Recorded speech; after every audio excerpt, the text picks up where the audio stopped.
Hello, hello, hello again, folks. It's GNSV. This is Our Built Environment. Here for another downtown Una San Jose walk. Beautiful day today. Right now, next to, I want to show off just a bit of San Jose that I didn't show off before. Right now, next to some office towers where, what is it, WeWork, I think is here. It's nice. You got light rail station right here.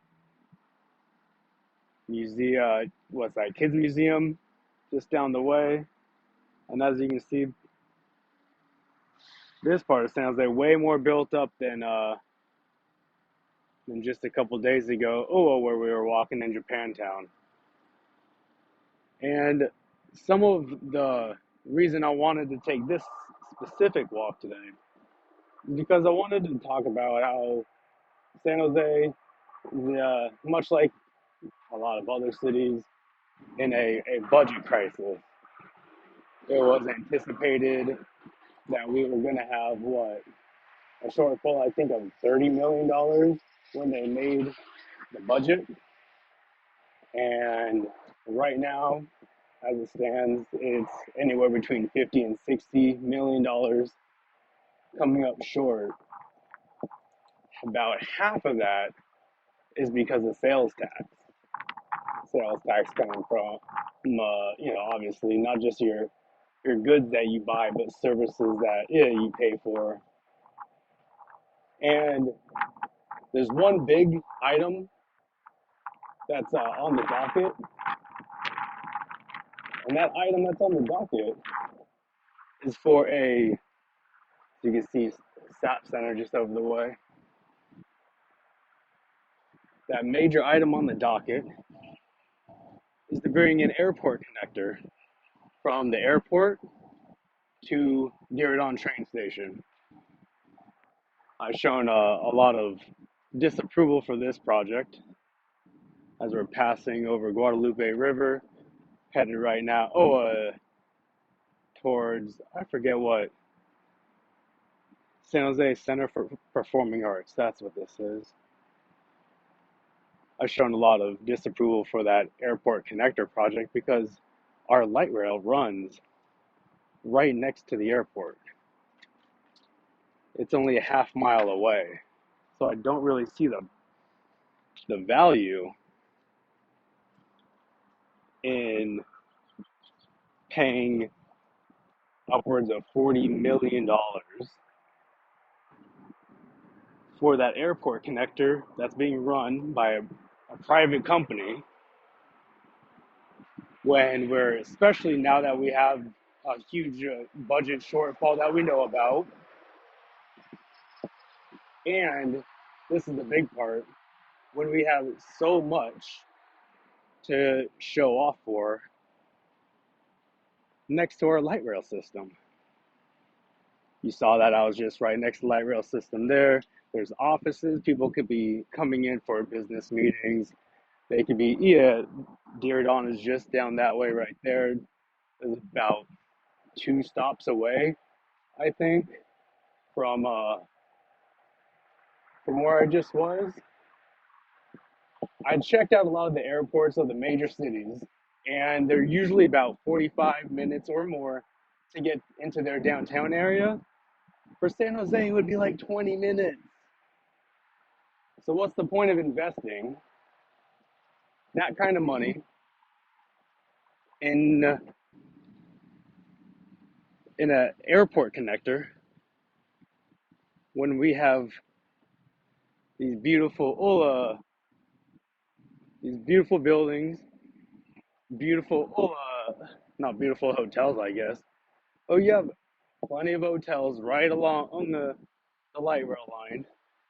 There's two right there that you see. You have a Hilton and you have Hyatt.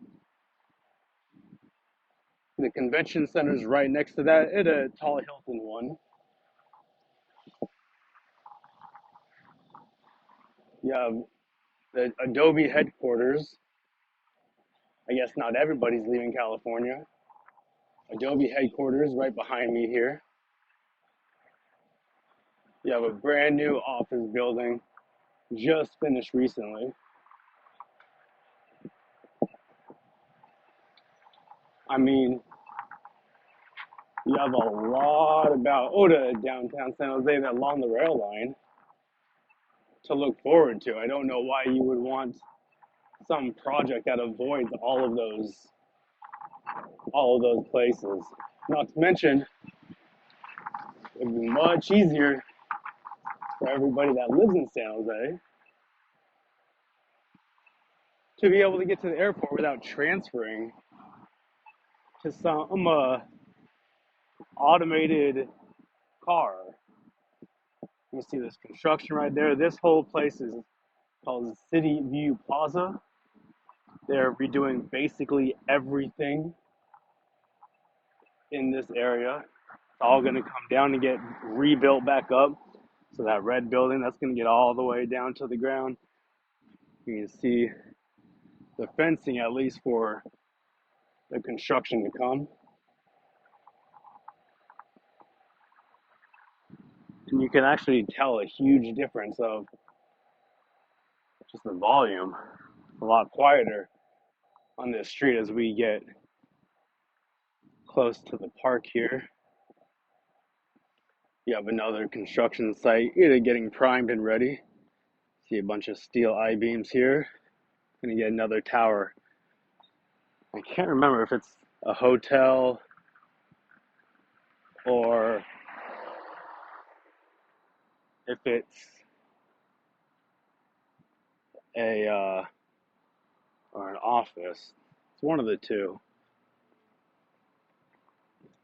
Now this used to be this tall building in front here. It used to be the Fairmont. Fairmont? I think. I think it used to be the Fairmont. They had some financial troubles after COVID. What they do? They sold it. Have one part of it hotel.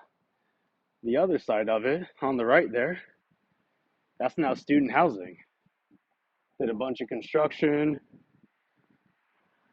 made it all nice and whatnot for the kids going to San Jose State. So that's nice to see that reinvestment. So again, just on the other side of those buildings right there, that's where the light rail line is. You can see that Hilton Building Hotel again. And you have the Tech Museum right here.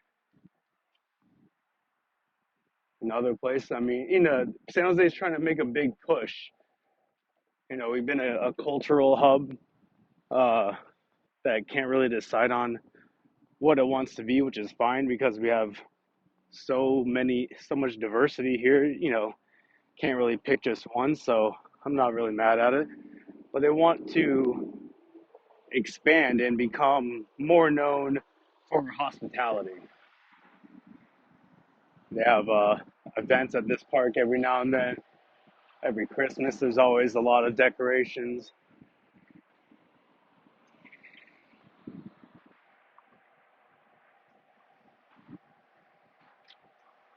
So this is just I mean, I'm basically showing in this to you because it's really easy to tell how walkable it is from the light rail station, and trying to show off, everything that we also have downtown.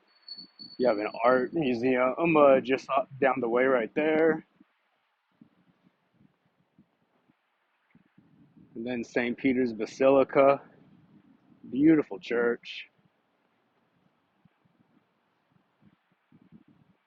A lot of people don't even know how old San Jose is. I mean, our founding, for the country was in 1776. San Jose, it was founded in 1777 as a city, I suppose. We were one of a handful of original California capitals that had to do mostly with commerce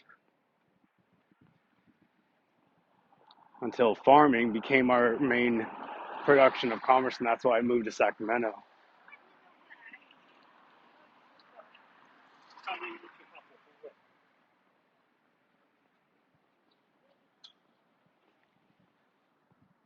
Now, I know you can't tell from here, but just one block over in the direction we're looking at right now is where the light rail is.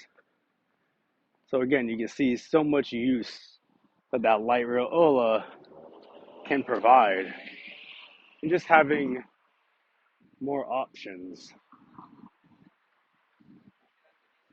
would be nice, especially for these offices here.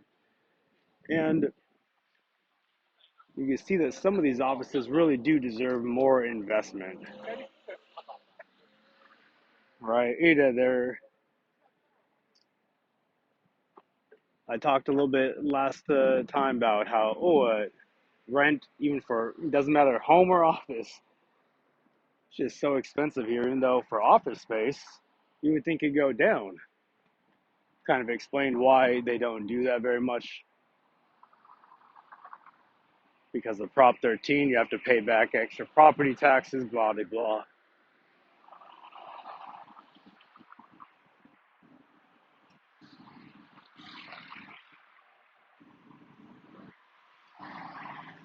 One thing I really don't understand, though, is how San Jose has yet to jump on the bandwagon, or I guess it's not even quite a bandwagon yet, maybe one day,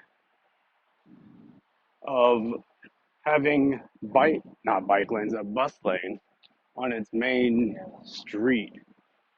Santa Clara Street, runs past the busiest places in San Jose, most sought after places, and we're about to cross it in a couple turns here.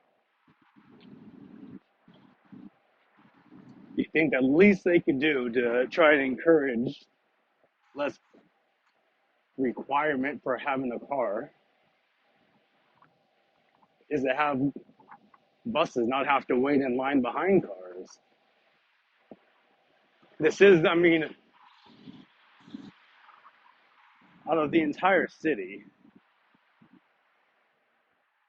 I love this building.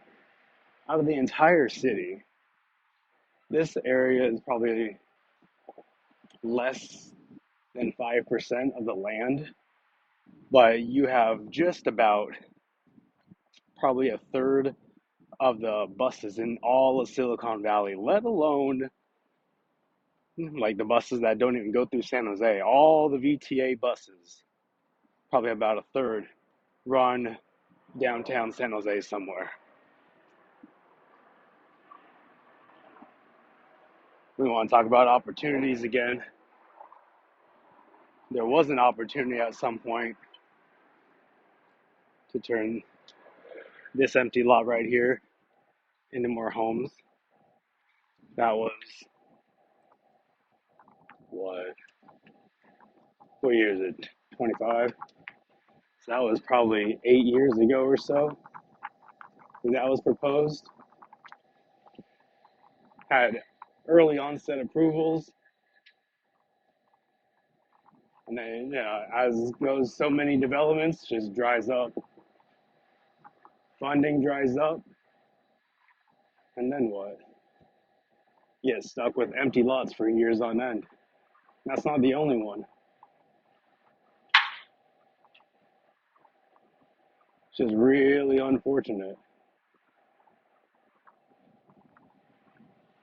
because there's a lot of opportunity to be had here, but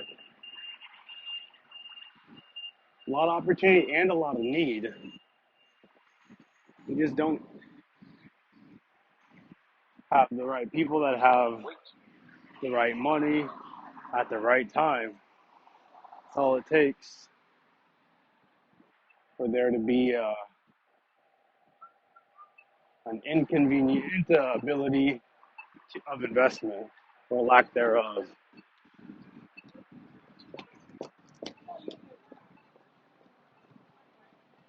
As we head down the now pedestrianized San Pedro Square, part of someone's goal at some point,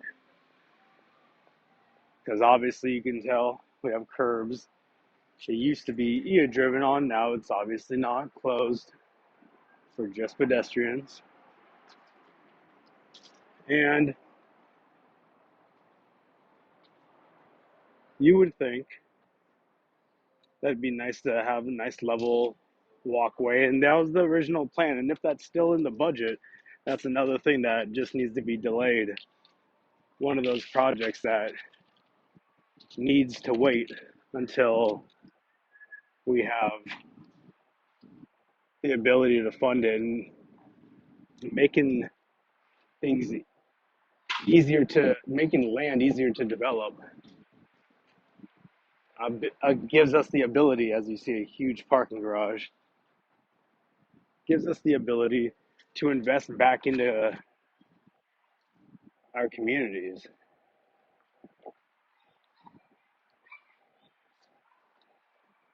These are some cool little shops that the city actually builds up and rents out, for instance. These are city owned, rented out. That way, gives small businesses an opportunity for low rent to advance. And that's what we really need, just a chance, you know? That's what most people, all I want is an opportunity, a real opportunity to be able to prove themselves, get something started. And I think that we can figure something out with rents. I mean, people want to talk about business taxes because that's what the government can control, sure. But I wonder, meow, how much we'd be able to really see if we saw different investment, if we saw shared investment between public and private when it came to renting places out. The downside, of course, would be that if people know the city's going to give, you know, whatever dollar amount of rent, they're going to start upping the rent. It's almost like there's a cheat code built in somewhere. Pretty unfortunate, if you ask me.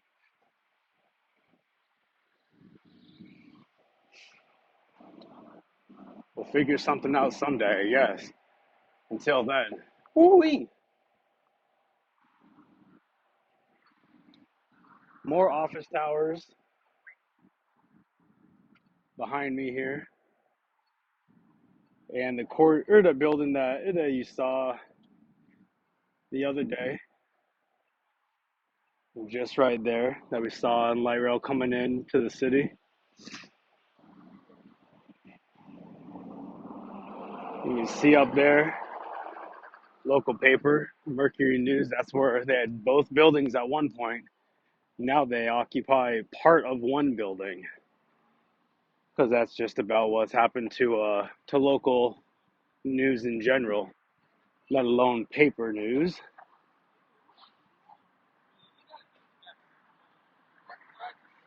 Love these beautiful murals. These are the real opportunities. You got all these places here. So many murals. Hard to catch them all. And this site right here, this is actually where the BART station is going to end up being. The entrance is going to be Santa Clara on Santa Clara Street, which we're going to pass after one more turn. And man, it's a complex weave. I do wish, if I had my take on it, I would rather have seen it elevated, because a lot of people don't think of the water table in San Jose being so low. You know, a third of the city, you only need to go 5 feet down to find water, maybe 10 feet. And that causes a problem, especially when you're going to be boring at the depths that they are. Not that it can't be done, not that it can't be addressed in a shorter, long term way, but just adds complication. It adds dollar amount, adds time. That's not really something that we had the luxury of having, you know. So it would have been nice if we just accepted that it did have to be elevated. I think it would have been a better, quicker, more affordable project. But funny thing is, so many people just think of it as being an eyesore, even though they don't even live downtown. We see another mural here. Now they have so much land for this new station. I'm really hoping that they can incorporate some kind of shopping, some kind of a warehouse, maybe some kind of residential, and make one huge project. Because you can see that I mean, this is how we used to build. We built all that, you know, what a lot of suburbanites would call towers, tower after tower here, right next to each other, no windows on the sides. That's just what we used to do. Probably can't tell, but on the other side of where those cars park, that's where our light rail system is. Half of it goes on First Street, which is where we are now. The other half goes on Second Street, and another major project that the city's proposing to speed it up, rather than close down streets, which Santa Clara could arguably be closed to just general public traffic, is the underground. That too is wild. I don't know what we're doing over here. We gotta do something different to make things more affordable. We have this office tower, old tower, but it's renovated fairly recently. You see light rail coming in. Another office tower that they've gone from one project to another on this one. They don't know what they want to do with it. So they're redeveloping it into something. And then theoretically, they're also going to build another tower right next to it, have it connect with a little sky bridge. I think that's where this building is. And so we'll just have to wait and see on that one.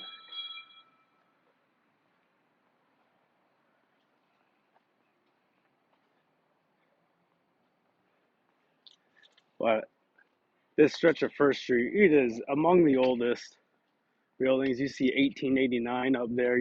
These are the buildings that you see the dates that they were built, which we don't see anymore because nobody takes pride. You see a little dog up there. See somebody's foot too. But I see a little dog up in the window there.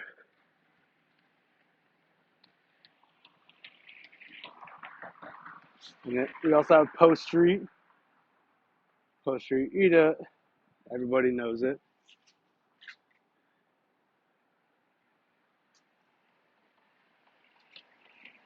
Old building after old building. This is how we used to allow the people to just build. Crazy how we allowed growth and we got growth. And then now all we have are laws restricting us from growing. They're holding us back. It's not to anybody's benefit. You should at least have zones where essentially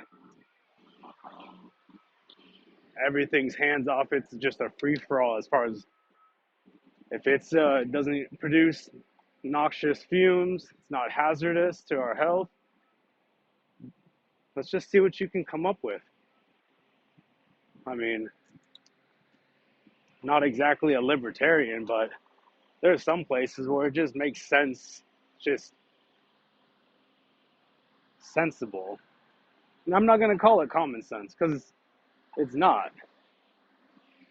It takes quite a bit of thought say this sounds against my principles, but I believe in it because I've thought about it that much. And even though I think that things should be has some kind of structure,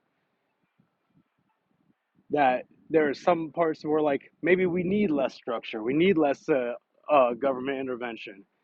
You gotta pick and choose though. It's not just for everybody, not just for everything, but pick and choose. And it's not common sense for anything. If you have something that's common sense, that means that it doesn't take any education to get there. That's what common sense would mean. But these things would tell me that they're not common sense. It takes a lot of energy and a lot of education to be able to make changes like this. Ooh, as we see a little cantina coming in, we, this is where we were yesterday, just down the way. As we pass again the Improv, passing Second Street here, as you probably can hear. Guess this is what the city brings, huh?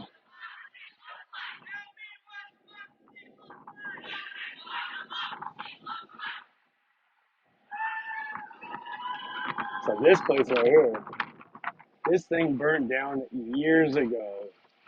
The owners were forced by law because they didn't want to do anything with their burnt down property, just had a fence around it.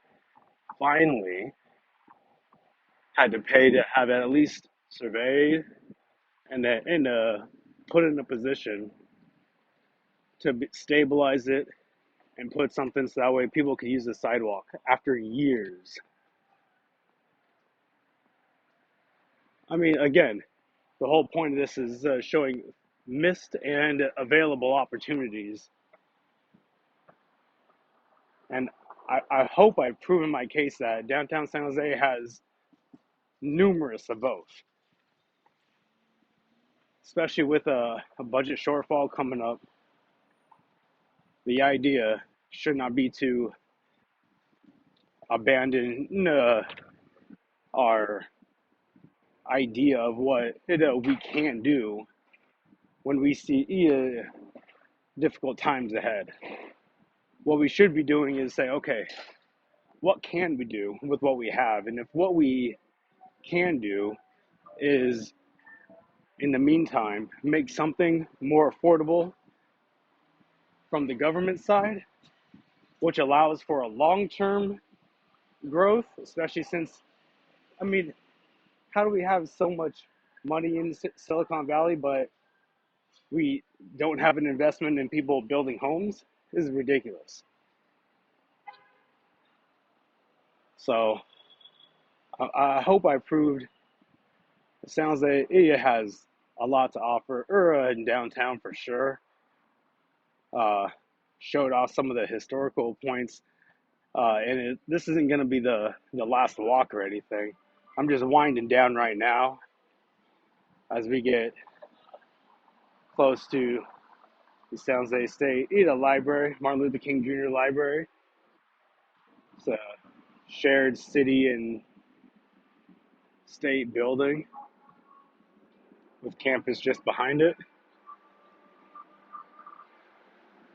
I want to see my city get better, and I don't think that limiting its opportunities is the way to do it. The way that some of our elected officials feel like, I feel like we have to open up more opportunities, and we've thought inside the box for so long. I think that that's pretty much we can't do that anymore. That's got to come to an end. Nobody wants to make residents upset, but nothing's gonna happen if we don't at least try to make a change.